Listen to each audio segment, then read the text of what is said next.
Okay, so good morning everyone and welcome again sa ating live webinar. So, syempre, first of all, papakilala muna ako ulit. I am Romel A.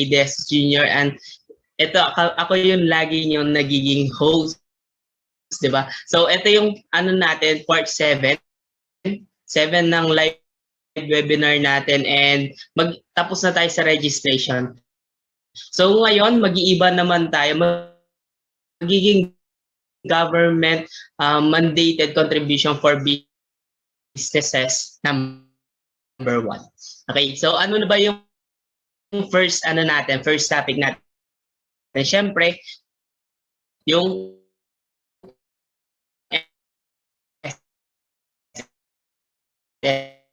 SSS, isa sa mga pinaka-common sa lahat ng mga mapa-employee ka man, kahit minsan, di ba, di ka po man trabador, inaasikaso mo na itong SSS kasi isa sa mga pinakamalaking benefits, di ba? And may explain to kung paano mag-register, kung employer ka ba, mandatory ba yan or hindi, di ba? I-explain lahat dito ng ating mga speakers and also ng ating guest speakers. So, sino nga ba sila, di ba?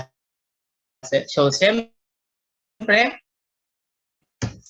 let me introduce them first.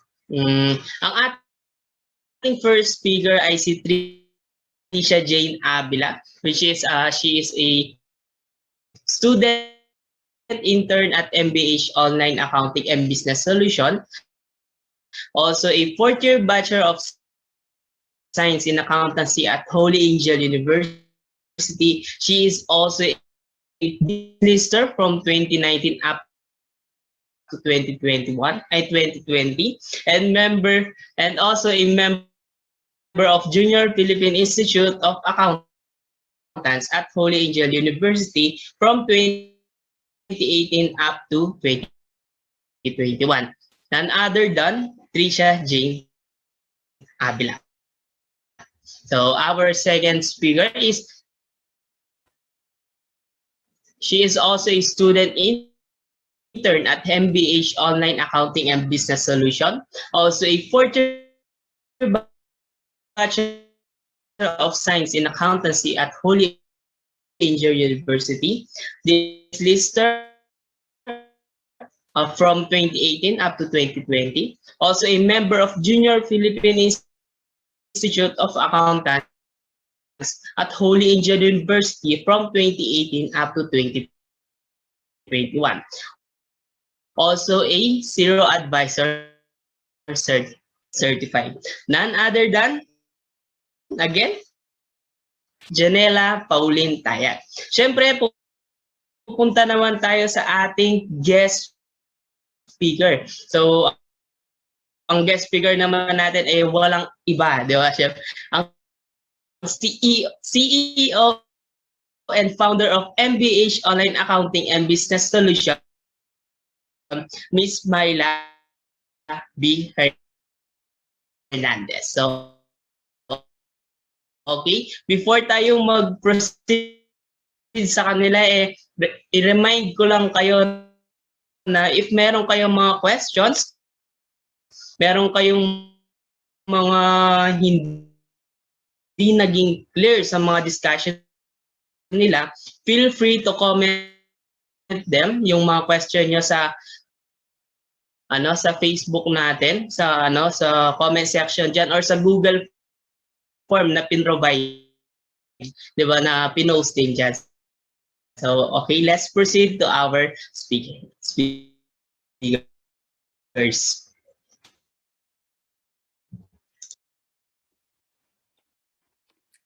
Ayan, so first of all, isang magandang umaga po sa bawat isa sa atin. Good morning po, Ma'am Myla, and good morning po sa lahat ng ating mga viewers. Ayan, so if you are in this episode today, then I would like to congratulate you for finishing our webinar series last time, which is yung business registration for startups webinar series. And I believe merong 5 episodes yung series na yon. So now we are in the new series, which is yung government mandated contributions for businesses. And for today, to set off this particular series, we will be discussing about social security system, or in short, yung tinatawag na SSS. Yan, I'm sure familiar na ang bawat isa sa kung ano ba talaga ito. So, isa to sa mga requirements kasama diba nung teen, nung PhilHealth, and yung pag-ibig. So, especially kapag mag-a-apply ng trabaho. So, maraming familiar kung ano nga talaga yung SSS.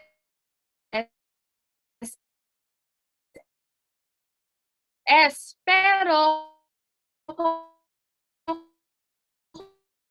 konti lang yung may alam kung paano ba yung process ng pagkuha nito. So, we will discuss later yung steps on how to register. But first, let us talk about kung ano nga ba talaga yung SSS sa next slide. Ayan. So, next slide po. Ayan. So, the Social Security System, or SSS, is a state-run social insurance program in the Philippines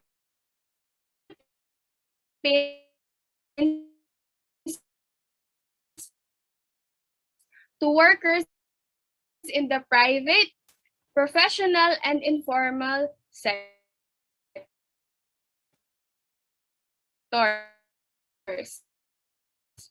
SSS is a social insurance program that aims to provide protection to its members and beneficiaries. So SSS provides death, funeral, maternity leave, permanent disability, retirement, sickness, and involuntary separation or unemployment benefits. So ako personally before nung mga high school ako noon, yan, associate ko yung SSS with yung tinatawag na pension, or yung, as I mentioned before, or yung retirement benefits nga. Dahil laging pinag-uusapan yun sa household namin. Ayan. So now, let us talk about kung paano nga ba mag-register sa SSS, starting with the offline registration process. So, Trisha, the floor is yours. Thank you, Janelle, for that introduction about the SSS. So now, let's start our discussion with the offline registration of a prospective employee. So next slide. Yan. A prospective employee is a person who is anticipated to be hired upon completion of training. So it is a person who made an application to an employer to become an employee. A person registering with the SSS for the first time as a prospective employee should accomplish the SS Form E1 and submit it with the original or certified true copy and photocopy of any of the primary or any two of the secondary documents, and one of which with photo and date of birth, acceptable in securing SSS. So remember that the SS number assigned to you is a unique lifetime number that must always be used in all SSS transactions. Immediately get in touch with any SSS branch if you forget your SSS number and do not apply for a new number.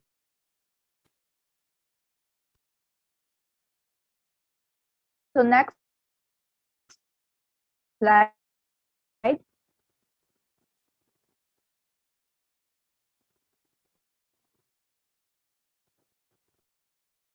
So these are the primary documents and pipili ka lang ng isa sa kanila. So birth certificate, baptismal certificate, passport, driver's license,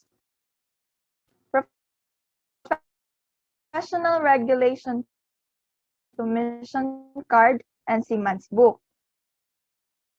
And if only wala kayo kahit isa sa mga documents na ito, huwag mag-alala kasi may list of secondary documents that you can choose from if you are not able to provide with the primary documents. So next slide is the secondary documents, and you need to choose two from the list. So these are the alien certificate of registration, ATM card with the card holder's name, passport, ATM card and certification from the issuing bank that the account number belongs to the card holder if the card does not bear the card holder's name. Next is the bank account passbook, birth or baptismal certificate of children, certificate from Office of the Southern or Northern Cultural Communities or Office of Muslims Affairs, certificate of licensure or qualification document, seafarer's ID, and record book from the Maritime Industry Authority, certificate of naturalization issued by the Bureau of Immigration, company ID, company representative authorization card issued by SSS, credit card, fisherman's card issued by the Bureau of Fisheries and Aquatic Resources, GSIS card or certificate of membership, ID card issued by local government units, ID card issued by professional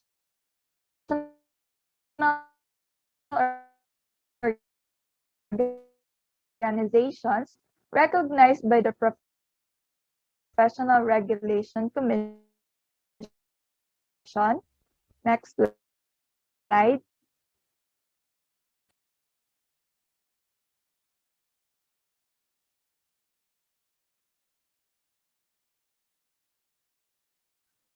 So next is the life insurance policy, marriage contract, membership card issued by private companies, NBI clearance, overseas workers welfare administration card, Pag-ibig members data form, permit to carry firearms issued by the Firearms and Explosives Unit of the Philippine National Police, PHIC members data record, police clearance, postal ID card, school ID, seafarers registration certificate issued by the Philippine Overseas Employment Administration, senior citizen card, tax identification number card, temporary license and student permit issued by the Land Transportation Office, transcript of school records, and voters' identification card or affidavit. So next slide. So you can submit the requirements together with the SS form E1, which contains your personal record. You can download this form from the official SSS website, then go to the nearest SSS branch office located in your area. So now let's welcome again Janella to discuss the offline registration of an employer.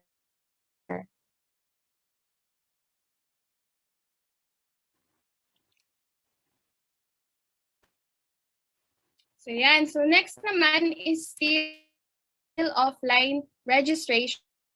But this time is para sa mga employers naman. So simple lang din yung process. So first, ang kailangan natin is yung employer registration form, which is yung SS form R1. And then, kailangan din natin yung specimen signature card or yung SS form L501.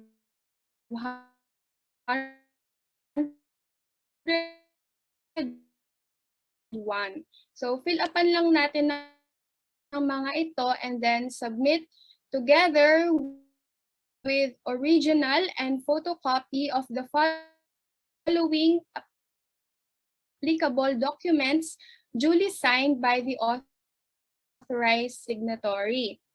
So, ano nga ba yung mga required documents na ito? So, we will find them out sa next slide.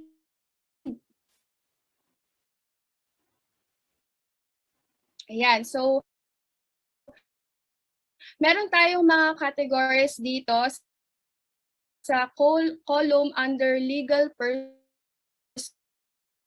personality, whether your business is a single proprietorship, partnership, corporation, and so on. So makikita natin dito yung legal personality, yung authorized signatory, and then kung ano nga ba yung mga nakasign, dapat na mga nakasign na required documents.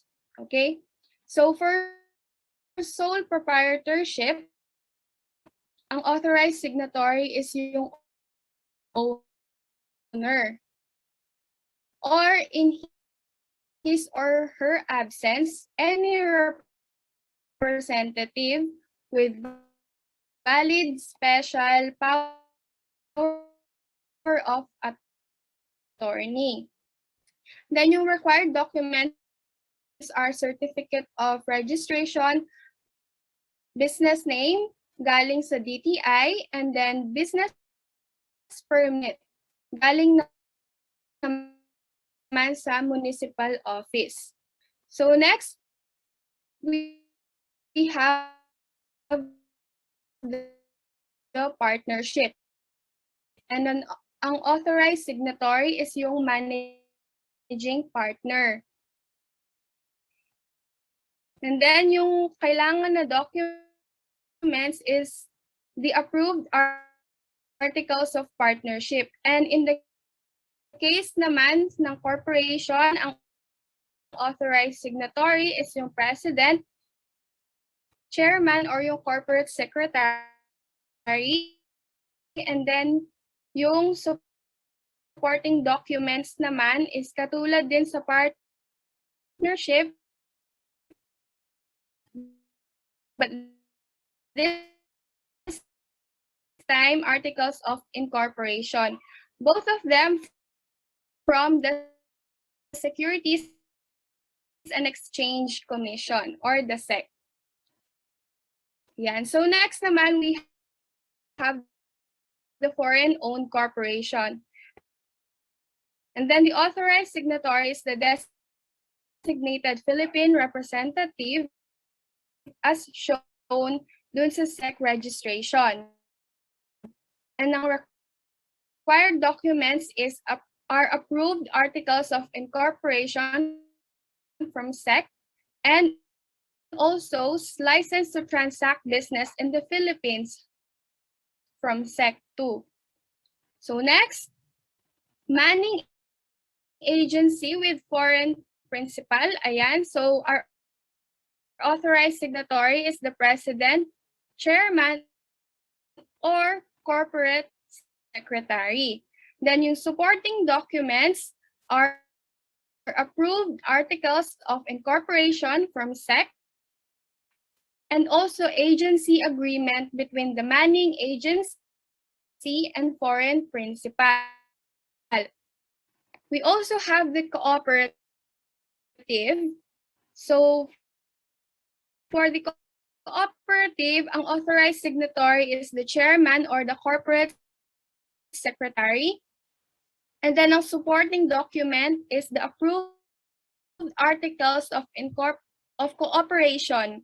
This time from the Cooperative Development Authority or the CDA. And then lastly, we have the Manpower Service Cooperative, and ang authorized signatory is the chairman or corporate secretary as well. And then ang supporting documents are articles of cooperation from CDA and accreditation from the Department of Labor and Employment or the DOLE. So now we proceed to the online process of registration, and there are 3 categories in which you may be classified. The first category will be discussed by Tricia. So now we will go through on how to register in online registration of an individual member. So the first step for an online registration is just go to the SSS website at www.sss.gov.ph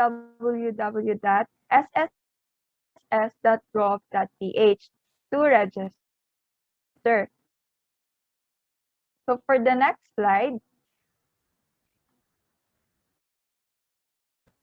move your cursor to the My.SSS tab, and under it, click on the registration and choose the member registration. Or you can either click on the Click Here button under the Not Yet Registered in My.SSS. Make sure na nasa member login ka by checking the upper corner. So next slide is This will lead you to the online member user ID registration. So choose one information as reported to SSS from the list display. You can either choose the saving accounts number, mobile number registered in SSS, UMID card, employer ID number or household employer ID number, or payment reference number or SBR number or payment receipt transaction number. So for the next slide,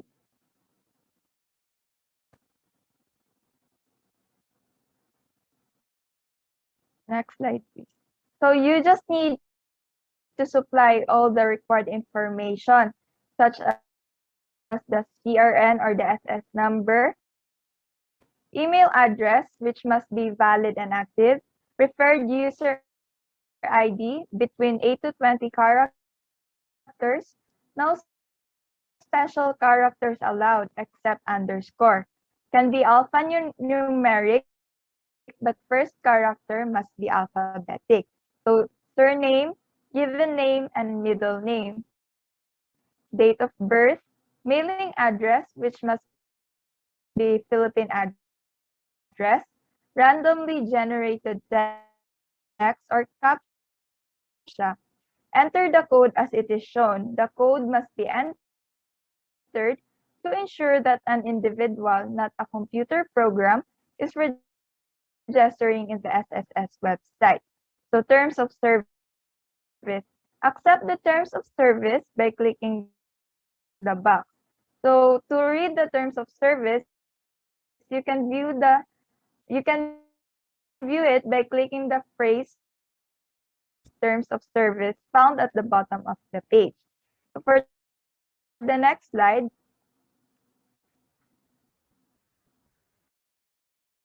submitting the page, then wait for the email from SSS regarding the outcome of the registration. So for the next slide is the summary of the requirements that were mentioned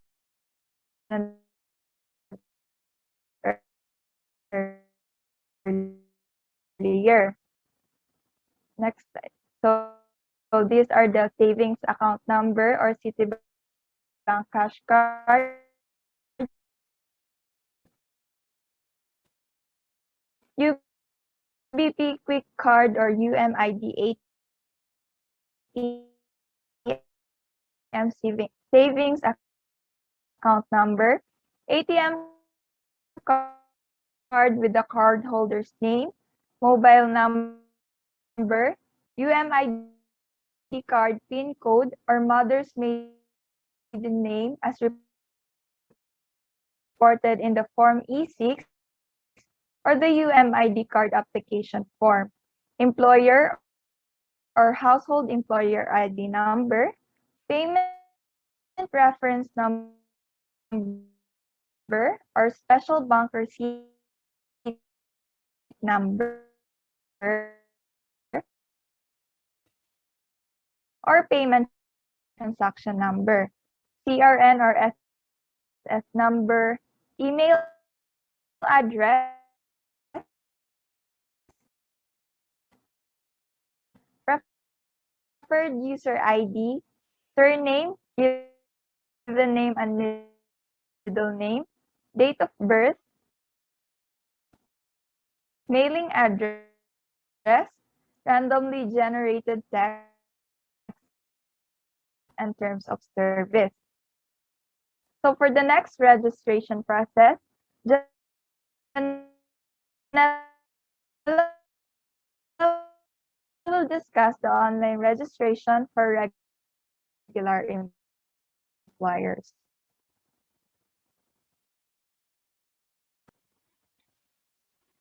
Thank you, Trisha. So, ang ngayon naman, let us talk about yung second category, which is yung employer, or to be specific, regular regular employers. So again, yung first step is punta muna tayo sa website ng SSS, which is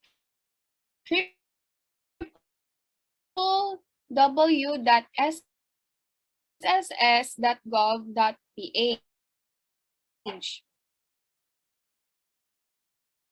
And then after nun, sa next slide, to start the process, yan, meron tayong two options. So, pipili lang tayo dito.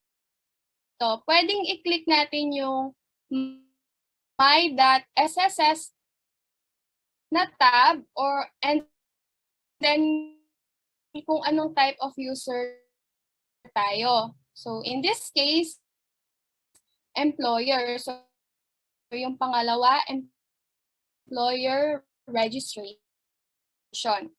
Yan. Or pwede rin under sa employer na tab naman, yun sa employer login. Yan, i-click lang natin yung button na click here. Sa baba nung not yet a registered employer.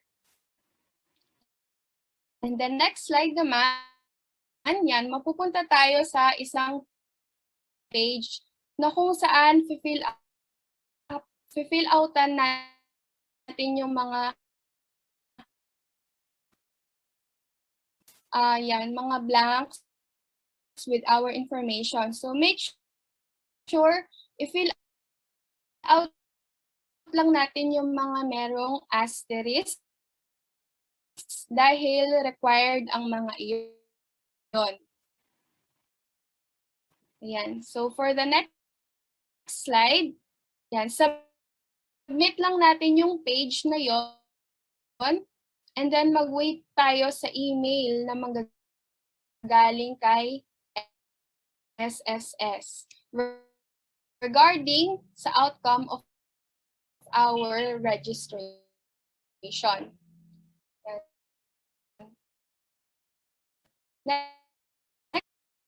Next slide. So, yan. Pag naka-receive na tayo ng email from SSS, yan, sa next slide po, yan. Yan, ganyan yung ma-receive nating email sa pang 5th po. Yan. So, yan. Makaka-receive tayo ng ganyang email from SSS. And then, merong link na nakalagay doon. And then, pindutin lang natin yung link na yon para to proceed with the next phase of the registration process. Yan. So next slide, pag-click natin yung link na yon kanina,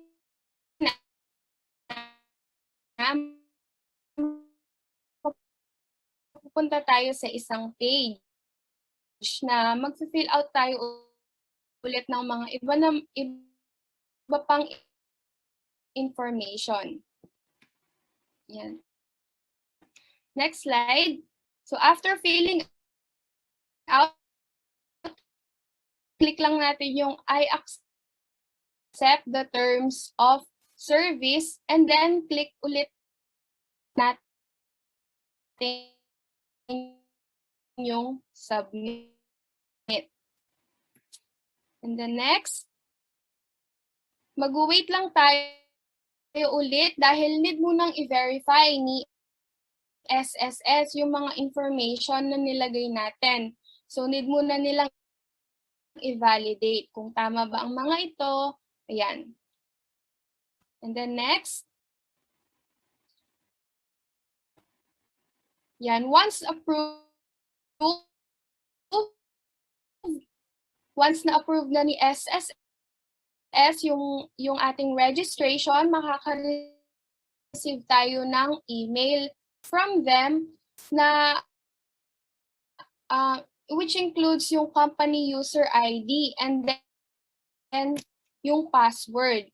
So, yan. So, in the next slide, makikita natin yung summary of the required information na ilalagay natin when registering. Ayan. So, meron tayong employer ID, employer branch code, date of coverage, address, postal code, contact number, employer's email address, preferred user ID, employer authorized signatories SS number, employer authorized signatories first, middle, and last names, employer authorized signatories email address, and then randomly generated text or yung CAPTCHA and terms of service.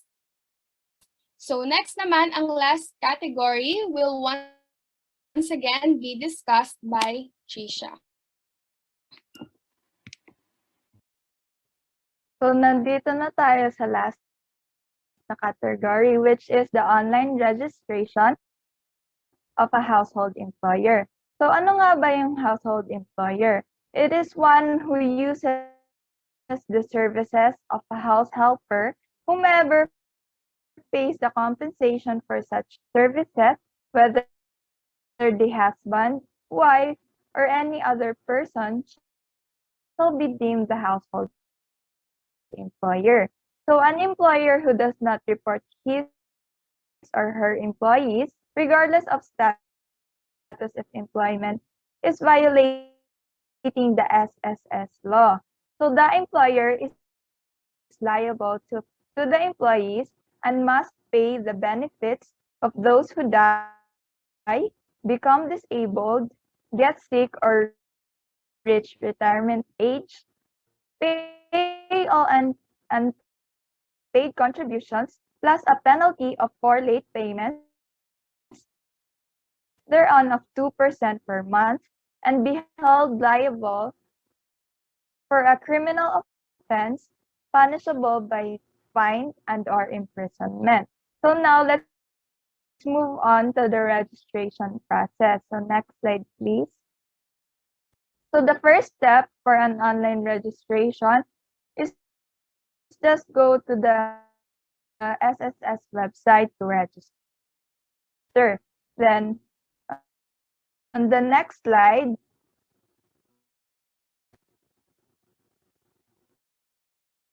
just click on the my.sss tab, and under it, click on the registration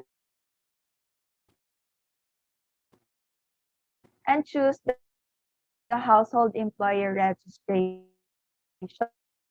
Or you can either click on the click here button under the not yet registered employer.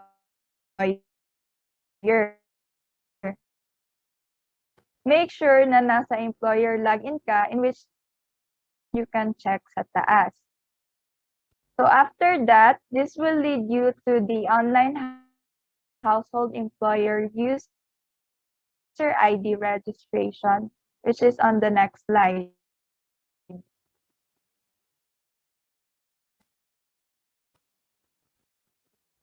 Yan. Kailangan mo lang dito is supply all the required information, such as the employer ID, employer branch code, date of coverage, HR employer's email address, preferred user ID, contact number, terms of service. And sa baba, may field na randomly generated text. Gagayahin mo lang kung anong nakalagay na word. So, be careful sa paglalagay kasi case sensitive ang part na to. This is to prevent yung mga automated access. So if naka-capitalize or not, make sure na the same sila sa provided text. So next slide. So after mo malagay lahat ng required information, click on the submit button, then wait for the email from SSS. So next slide.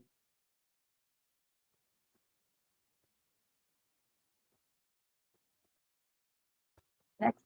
So upon receipt of the email from SSS, click mo lang yung link na provided sa email to proceed with the next phase of the registration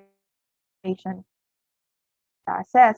So, pag clinic mo yung link sa email, mapupunta ka sa isang page which is the online household employer user ID registration, which is on the next slide.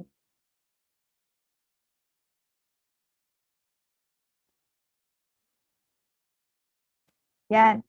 So, mag-fill out ulit ng mga information such as the SS number, first name, middle name, last name, and email address. So, after mo yung fill out ulit, for next slide, please. So, after that, click on the submit button and wait for the email from SSS regarding the outcome of the registration. Next slide, please.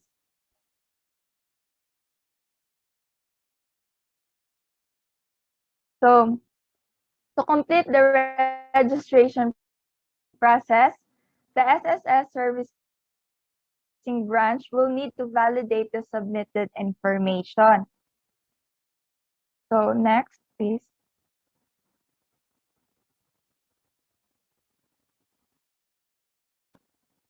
If the servicing branch confirms or approves the household employer registration, an email will be sent containing the user ID and password.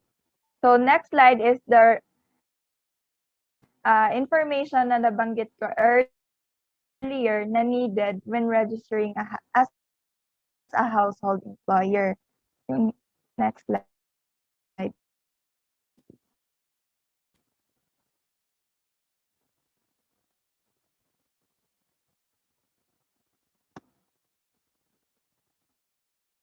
Next slide, please. So these are the information required in the registration as a household employer. So to reiterate, employer ID, employer branch code, date of coverage, HR employer's email address, preferred user ID, contact number, and randomly generated text or the CAPTCHA and terms of service. So that would be the end of the presentation. We were able to discuss the different types of registration, both online and offline. I hope that may natutunan kayo in this webinar para kung magpaparegister kayo sa SSS, alam nyo na yung mga requirements and steps which will make your registration easier. So thank you for listening, and now we will proceed to the next part, which is the question and answer. Thank you.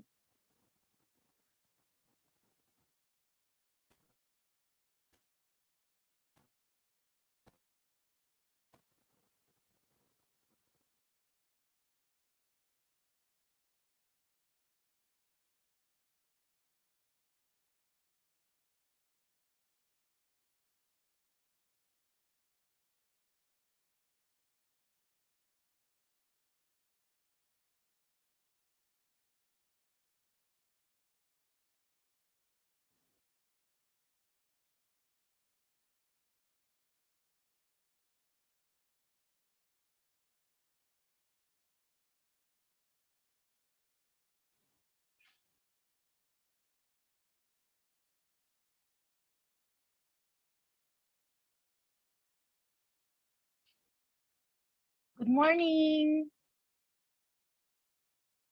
Good morning, ma'am. Okay.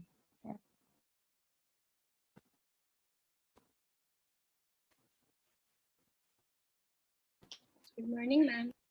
Good morning. Disclaimer lang po.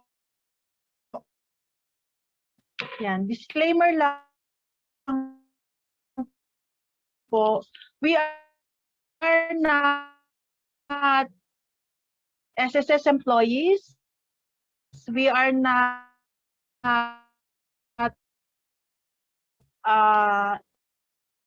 related to any sa SSS sa Social Security System. We are here just we give you information about SSS and how to register.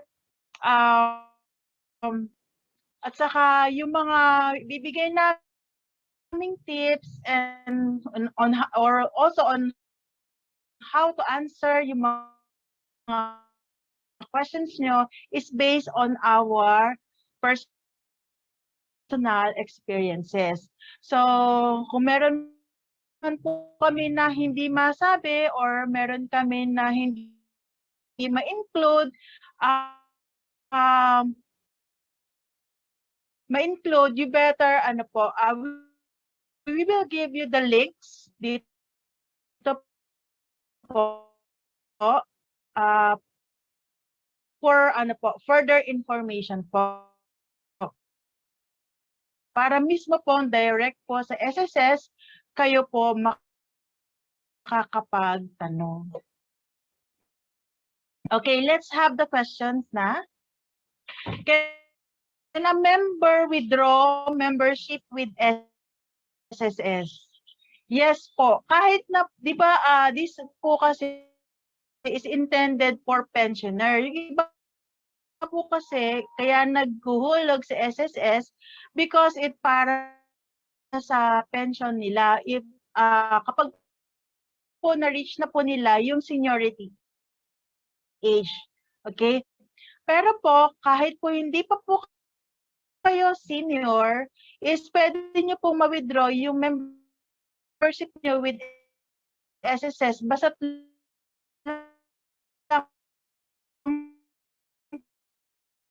po naka-complete na po kayo ng 10 years. 10 years of contributions. And then, ang tawag po dito is lump sum. Okay? Lump sum po. Lump sum. Ayan. When a member loses the SS card or cannot remember the SSS number, should the member secure another SS number? Hindi po. Hindi niyo po kailangan na mag-secure ng another SS number. All you need to do is kumuha po kayo ng affidavit of loss na nawala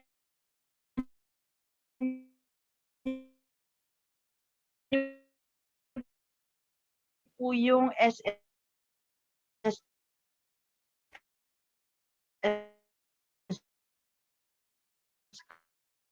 card nyo. And mag-fill up lang po kayo ng form para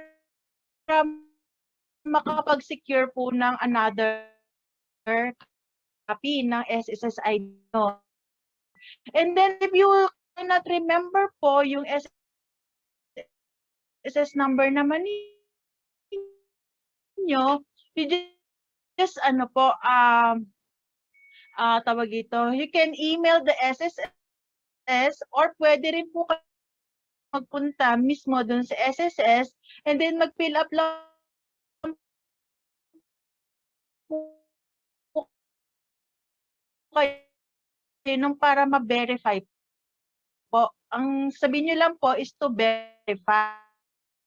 And then, ang kailangan nyo lang po is any government issue ID to para lang po na mapatunayan na kayo nga po yung person na yan na humihingi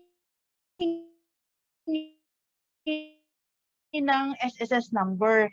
And also kailangan din po na nakalagay doon sa bibigay ninyo na government issued ID, your complete name,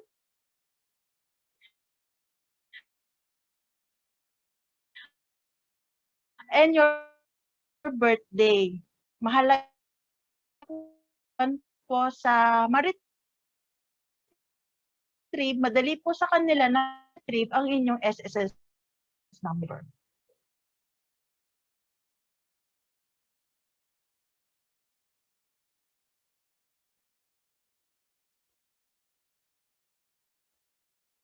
Meron lang alam ko na additional payment for the issuance of another cards. Okay.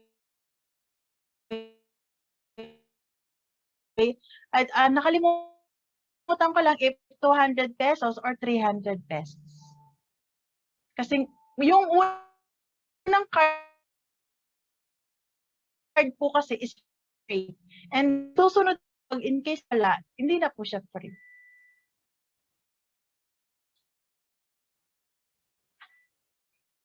Okay. Ano po bang maaari po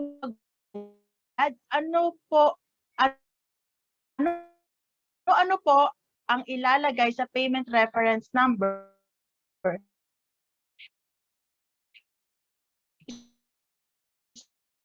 Special bank receipt. Okay. So, ngayon po kasi, before, di ba, pumipila tayo sa bank, and then pumupunta tayo sa SSS over-the-counters. Ngayon po kasi, dahil digital age na, dadagdagan na po kung paano tayo magbabayad. All you need to do lang po para magkaroon ng para po kayo makabayad is the PRN or yung payment reference number. Paano nga ba kumukuha ng payment reference number? Ang pagkuha po ng payment reference number, ito po yung special number nyo po para po ma-proceed po yung payment nyo. Kung hindi nyo po alam kung paano po kumuha ng payment reference number,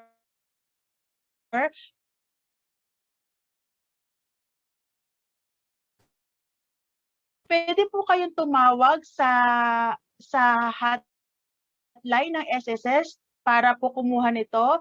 Pwede rin po na doon sa SSS app na pwede rin po kayo mag-generate using yun po. Ayan. And then, yun nga po yung kailangan nyo. As to banks naman po, okay. Sa mga banks naman po na accredited, okay, is yung BPI app na tinatawag. BPI app, okay, nasa cellphone natin. BPI po siya. At meron po doon nakalagay doon is Pay-E-Gov. Doon nyo po makikita and then you just choose the SSS. And then input nyo lang po yung information nyo and then yung PRN nyo po. Validated, okay na po yun. And then pwede rin po kayo magbayad through Security Bank online. Yan. And then pwede rin po sa Union Bank's website. Okay po. Pwede rin po yung sa app mismo ng Union Bank sa cellphone nyo po. May app po ang Union Bank. Pwede nyo po magamit yun to pay. And then meron din po tayo mga e-wallets app like po yung GCash. pumunta lang po kayo dun sa part ng government, pay bills di po ba, and then government, doon niyo po makikita yung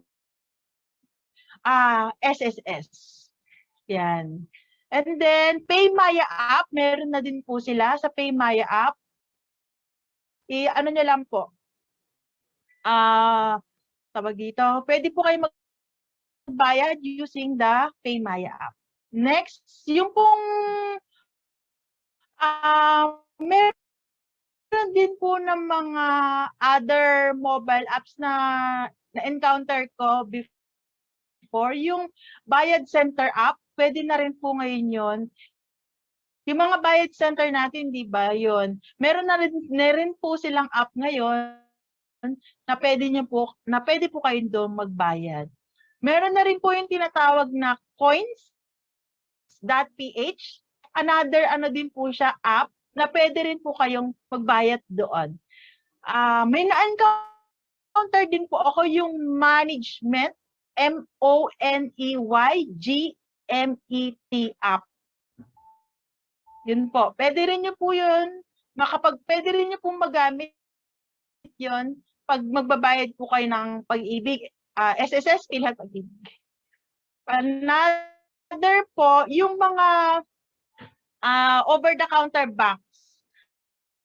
Yan, napakarami po niyan, yung mga over-the-counter banks. Kung ayaw nyo po yung mga nabanggit ko kanina na puro online channels po at saka apps, pwede pa rin po yung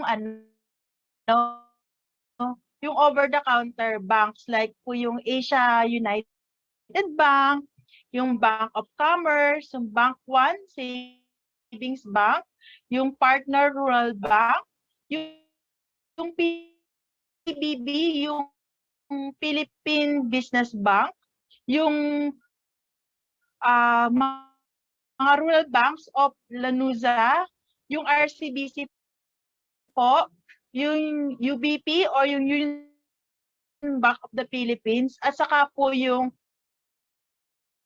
UCPB or yung United Coconut Planters Bank po. Yan. And then, meron din po silang yung mga bank na nabanggit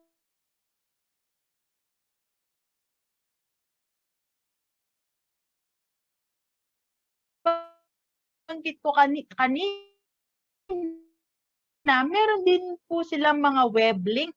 Okay? Yung mga nabanggit kong bank, like yung pong BPI, meron din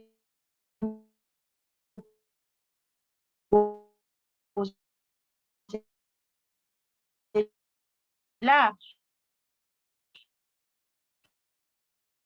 Yung Security Bank at saka po yung Union Bank. Ayan. And then, kung yung pong sa mga employer naman, may tinatawag na e-gov. E-gov po na partner. Ibig sabihin po ng e-gov bank, meron po sila na yung mga SSS PhilHealth Pag-ibig, pwede po silang mag-pay doon. Kailangan lang po na mag-enroll sila ng e-gov. E-gov year na parang e-gov. Ayan. Ito po yung mga Asia United Bank, yung Bank of Commerce, yung China Bank, yung East West Bank, yung Metro Bank, yung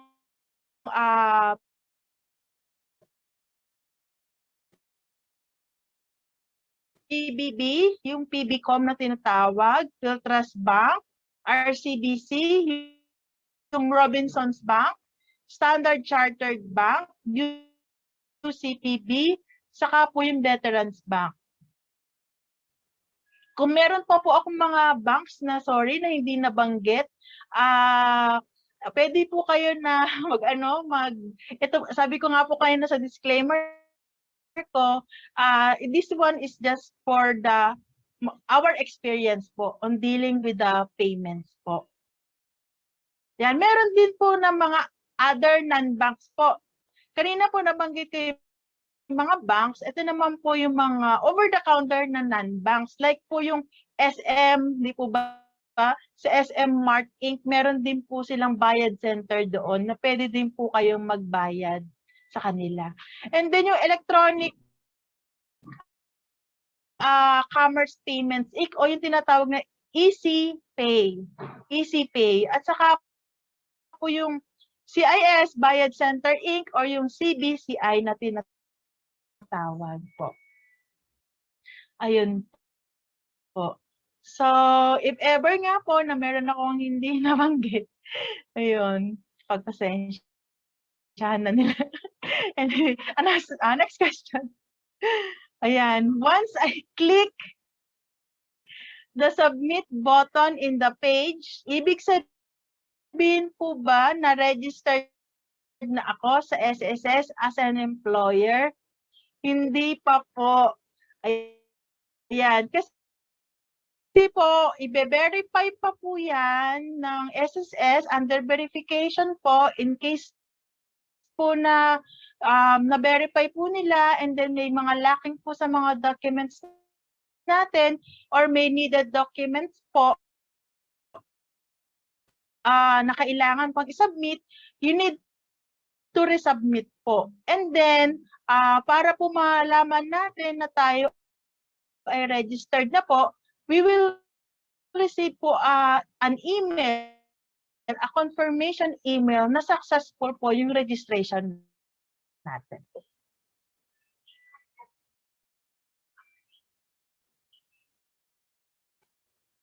Next.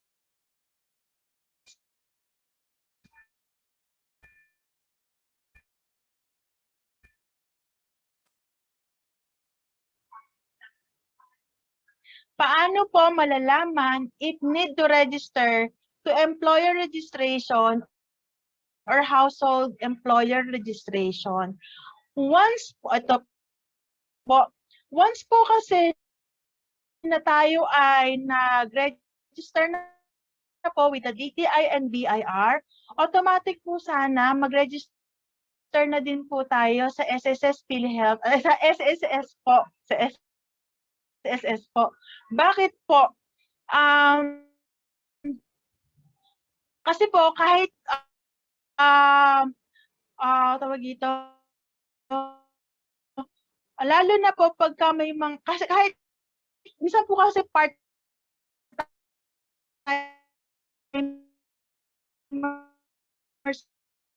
lang po, part-timers lang po yung mga employee natin or daily paid or parang seasonal lang po silang pumapasok. Kahit po na ganon, basta po we have the employee po na nagtatrabaho po para sa atin at saka po meron po tayong mga kasambahay na nagtatrabaho po sa atin, kailangan po natin silang i-register at ipagbayad po natin sila ng kanilang SSS benefits. Meron po kasi case, explain ko lang po, case lang po na scenario na one of my clients was registered way back 2019. 2019 pa po siya registered at September. And then, ano po, ang nangyari po is, bigla po nagkaroon ng big project yung kanyang company and then kailangan niyo po ng i-amend yung kanyang details ng company niya, ano po. Since wala po siya employee noon, puro part-timer lang po. So, hindi po siya nagpa-register sa SSS. And then, ito po, ngayon, nagpapa-register na siya, and then hinahanapan po siya ni SSS ng affidavit na kung ano, pinapa-explain po siya anong reason kung bakit hindi po siya nagbayad ng contribution, bakit hindi po siya nag-register nung time na 2019, bakit po ngayon lang siya magpapa-register. Same with ganun din po, same with the experience sa mga iba po, like PhilHealth and SSS. pag-ibig po. Once po na whether part-timer po, nabanggit ko kayo, seasonal workers, makipag-ugnayan po kayo kay SSS, makipag-ugnayan po kayo kay SSS, kung paano nyo po sila i-register para po mas matulungan nila po kayo kung ano po yung tamang proseso ng kanilang pag-register. Another din po is minsan po na yung like for example, pag may OFW po na husband who is paying the SSS, and then si wife niya po kasi required din po na pag-pay ng kanyang SSS contributions po. May tinatawag din po doon si SSS na kailangan din po niya magpa-register para po doon. Nakalimutan ko, parang basta po wife, basta yung mga wife po ng mga OFWs or basta po ganun. Kailangan din po nila, may separate po kasi na para doon. And then para po sa mga future, hindi po sila ma-question or magkaroon ng problema in case na kailanganin na po nila. Next question po.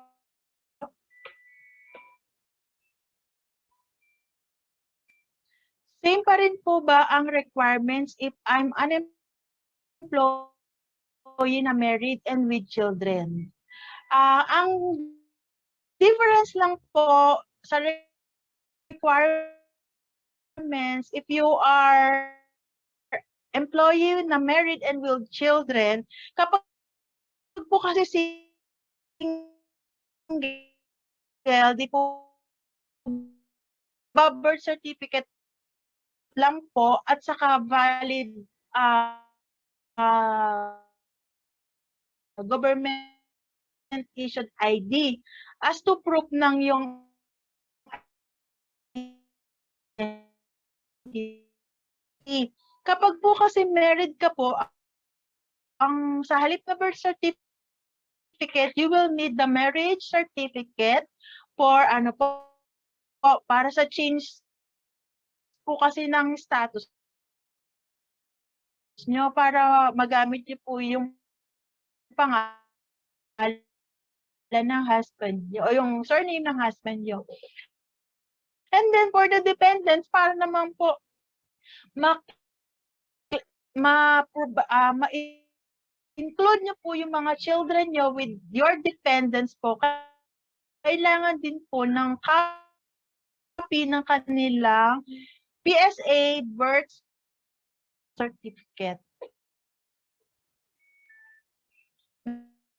Next question.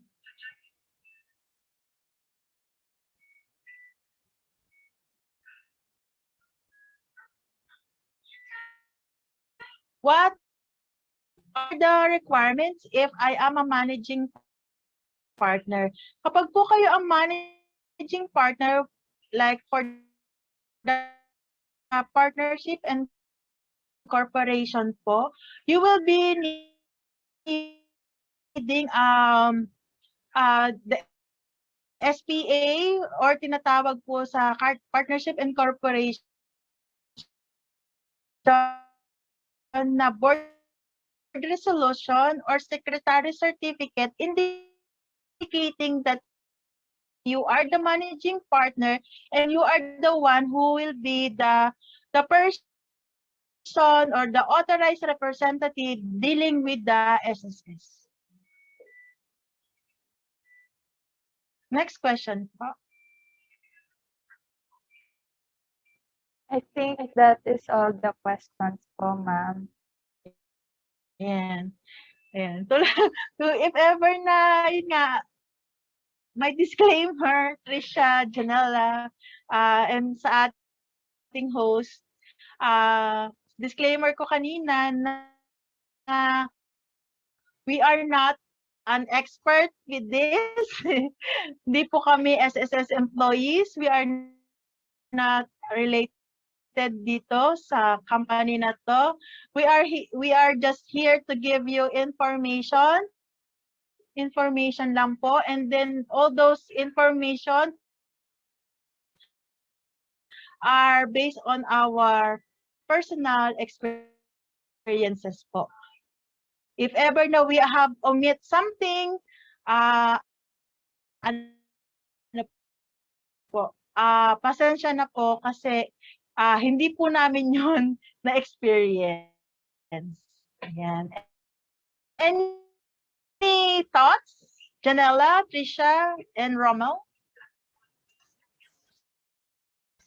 Ayun, sa mga speakers ba natin, meron ba kayong mga key takeaways or paalala sa mga ating mga viewers, lalo na, di ba, syempre tayo, MBH, Online Accounting and Business Solution. So, kahit, di ba, kahit di natin field, willing natin silang tulungan. So, ano ba yung mga key takeaways nyo or, ayun nga, reminders, mga ganun? Meron ba? So, yan. So, Ay, sige, sige, ikaw nila. Okay, sige. Kasabay. Okay, sige, sige. Ano yun natin? Alphabetical. Okay. Unahin natin yung Abila. Okay, si Abila. Ano po, if may parang hindi pa kayo sure, parang may clarifications pa kayo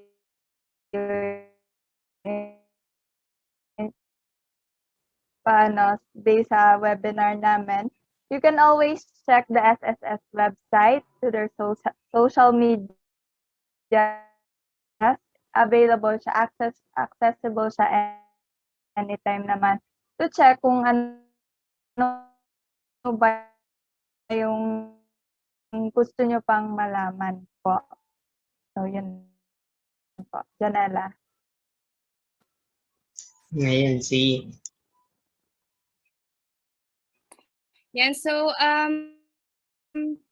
for me naman po, yung key takeaway ko dito is we are encouraging those na pwede nang mag-register na sila sa SSS. Hindi pa nila kailangan ito. Because me personally, ayan, nakapag-register na ako sa SSS, yung walk-in, even though hindi ko naman siya kailangan yun for work, ganon. And yan, para ma-experience natin na magpa-register and para hindi rin tayo mangarag. For example, na mag-apply na tayo and then need pala natin ng SSS, ng PhilHealth and whatsoever yan. So, pwede na tayo magpa-register as soon as possible if pwede na yung age natin. And then, encouraging din na, ayan, kasi marami itong benefits na makukuha natin, especially sa mga times na kailangan natin, for example, yung pension, ayan. So, malaking benefit ito. So, encourage lang na mag-register.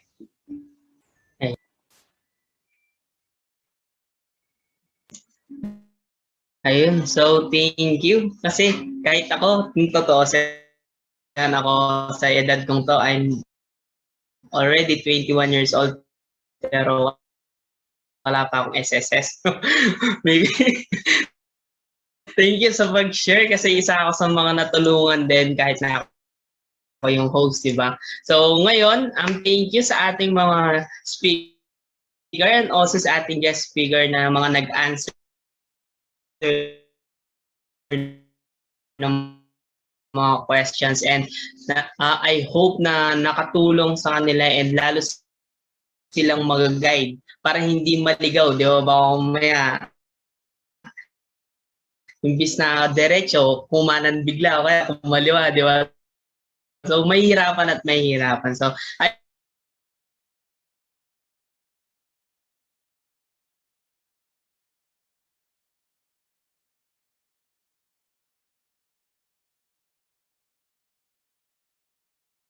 sa mga viewers natin ngayon, thank you sa panonood and sa pagtatanong ng questions and sa mga speaker natin sa pag-share ng kanilang mga ideas, informations na alam nila para i-guide tayo, di ba? So ngayon, ini-invite ko kayo sa next live webinar natin, which is yung ano naman to, PhilHealth. So isa sa mga pinaka-importante, lalo na kapag nagkasakit ka, parang insurance, parang hindi naman as in same insurance, pero isa sa mga malaking tulong and isa ako sa mga may experience nito na ma-share din ng mga next speaker natin. So, ano ba yung ano natin, title ng ano natin, ng next live webinar natin ay offline and online registration din siya, okay, ng PhilHealth. So, ang speaker natin, sila yung mga third speaker din natin nung una, which is si Eliza May Habonero, and also